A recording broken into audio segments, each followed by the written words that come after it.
Ben, Eric Constantin, qui était là il y a quelques semaines, disait moi, mon pire juge, c'est ma femme. Je lui soumets les morceaux et des fois, le couperet il tombe et c'est plutôt sec et sonnant. Oui. Vraiment, il peut la mettre à la poubelle, sa chanson, quand il Ah entend oui.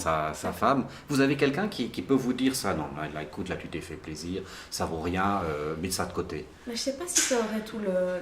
Ce qui est intéressant dans le processus, c'est pas forcément ce que disent les gens. Dans la mesure absolue où si je demande à 10 personnes, ils me diront 10 choses différentes. Vraiment. Il y en a qui adoreront cette chanson que la personne d'avant m'a dit de mettre à la poubelle. Pour moi, ce qui est plus intéressant, c'est de voir qu'est-ce que ça crée chez moi. Est-ce que ça va me donner envie de la mettre à la poubelle ou est-ce que ça va me donner envie de la défendre? Est-ce que ça va me donner envie de la modifier? C'est plus ça. Maintenant, moi, l'élément le plus intéressant, c'est celui du temps que je n'ai pas. Puisqu'on enregistre le CD, puis on va le sortir assez rapidement. Il sort quand exactement? Je pense qu'on va le sortir en mai. On est encore en train de décider des dates. Il n'y a aucune chance que j'ai le recul de quelques années d'ici à mai. Et pour moi, la vraie réponse que je vais avoir, c'est dans quelques années. Je vais écouter, puis je vais me dire, ah ouais, bah celle-là, j'aurais peut-être pu la modifier. Ou ah, celle-là, peut-être, elle ne doit pas être sur l'album. L'important, c'est la sincérité que vous ayez apportée jusqu'au bout, après qu'elle soit aboutie ou maladroite, ça c'est annexe. Si vous avez fait passer des émotions, oui. Et puis peut-être que dans 10 ans, je réécoute et puis j'aurai encore un autre avis. Hein. C'est vrai que la seule chose que je peux faire, c'est être présente au mieux pour ce projet et puis mettre tout ce que je suis au mieux.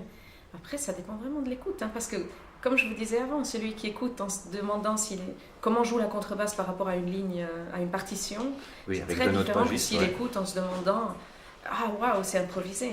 Si on écoute les solos de contrebasse en improvisation, il y en a vraiment très peu qui font des notes justes. Et 2 fois la même chose. On est d'accord. Oui, hein. tout à fait. C'est difficile la justesse à la contrebasse, surtout à l'archet, donc... Ça dépendra vraiment de...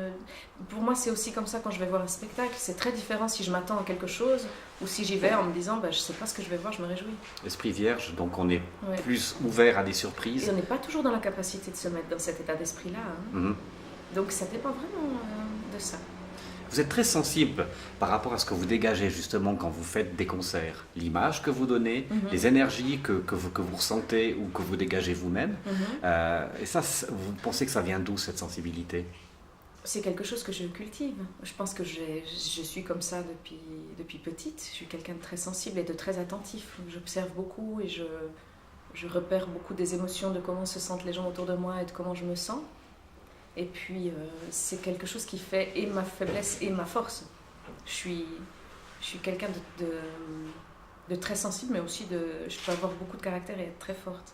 Je pense que c'est quelque chose que je cultive parce que c'est comme d'avancer dans la vie avec un super baromètre. La montagne, c'est le côté fort? Alors, c'est là où j'entraîne le côté fort, parce que j'y trouve des exercices. Il y a des moments quand je me retrouve un peu dans un pas un peu trop difficile ou qui me fait un peu trop peur avec beaucoup de vide en dessous, je dois faire appel à des stratégies. Je trouve ça très très drôle. Je me mets à l'extérieur de moi et je me dis ok, maintenant, si j'étais dans un film, actrice, et je dois jouer le rôle de quelqu'un d'hyper courageux, comment est-ce que je m'y prendrais? Puis je fais comme si j'étais dans un film et je monte. Puis j'y arrive. Mais du coup, là, les gens comprennent mieux, parce que sur votre profil Facebook, c'est quand même assez surprenant. On peut vous voir autant en robe fourreau sur une scène, autant dans un studio, et soudainement, avec votre casque, votre baudrier et votre piolet, ils se disent, mais c'est toujours la même? Eh bien oui, c'est comme ça que tout se connecte. Oui, puis en plus, à la montagne, moi, je suis complètement artiste. Du point de vue de mon guide, il n'a jamais vu quelqu'un qui se comporte comme ça. Moi, de temps en temps, je tape dans les côtes, puis je dis, hé, t'as vu où on est? Si là, quelqu'un nous croise, il se dit, on dirait 2 alpinistes. Je dis là, et on a l'air comme pour de vrai. Puis il vient fou avec ça, parce qu'il me dit, mais Sylvie, on est pour de vrai. Puis je dis, non, mais franchement, là, on dirait qu'on est. Il y a des médailles spécifiques pour des guides, parce que... Lui, là, il pourra en avoir. Oui, justement, j'étais en train de penser à ça. Oui, tout à fait. Est-ce que je vous débarrasse de votre écharpe? Parce que vous n'allez pas pouvoir vous pencher, vous n'allez pas pouvoir faire quoi que ce soit. Voilà. Il fait un peu chaud, là, parce qu'on est en Valais. Et en Valais, c'est l'été encore.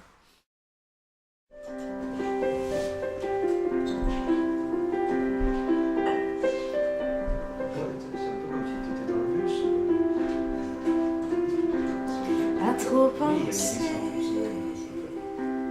J'ai cru